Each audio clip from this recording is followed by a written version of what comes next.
Breaking news Marathi या वृत्तवाहिनीला subscribe करायला विसरू नका आणि हो, व्हिडिओ आवडल्यास नक्की लाईक करा. मुख्य संपादक वसंत पानसरे. डोळखाम परिसरात बिबट्याचा थरारक हल्ला. 10 वर्षीय चिमुकल्याचा मृत्यू. संतप्त ग्रामस्थांचा वनविभागावर रोष. डोळखाम वनपरिक्षेत्र हद्दीतील कळभोंडे येथील लाद्याची वाडी येथे बिबट्याच्या हल्ल्यात 10 वर्षीय निष्पाप बालकाचा दुर्दैवी मृत्यू झाल्याची हृदयद्रावक घटना मंगळवारी सकाळी घडली.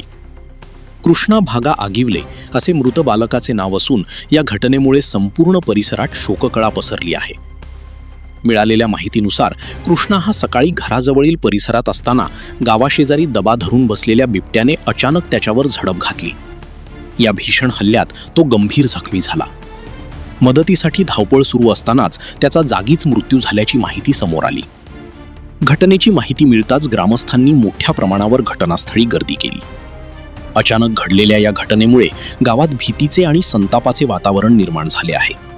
निष्पाप बालकाचा बळी गेल्याने नागरिकांनी वनविभागाच्या कार्यपद्धतीवर तीव्र नाराजी व्यक्त केली आहे. स्थानिक ग्रामस्थांच्या म्हणण्यानुसार परिसरात अनेक दिवसांपासून बिबट्याचा वावर दिसत होता. याबाबत वारंवार वनविभागाला माहिती देण्यात आली होती, मात्र योग्य वेळी ठोस उपाययोजना करण्यात आल्या नसल्याचा आरोप ग्रामस्थांनी केला आहे. त्यामुळे वनविभागाच्या दुर्लक्षामुळेच हा बळी गेल्याची भावना नागरिकांमध्ये व्यक्त होत आहे. Breaking news Marathi, Shahapur. Breaking news Marathi या वृत्तवाहिनीला सबस्क्राईब करायला विसरू नका आणि हो, व्हिडिओ आवडल्यास नक्की लाईक करा. मुख्य संपादक वसंत पानसरे.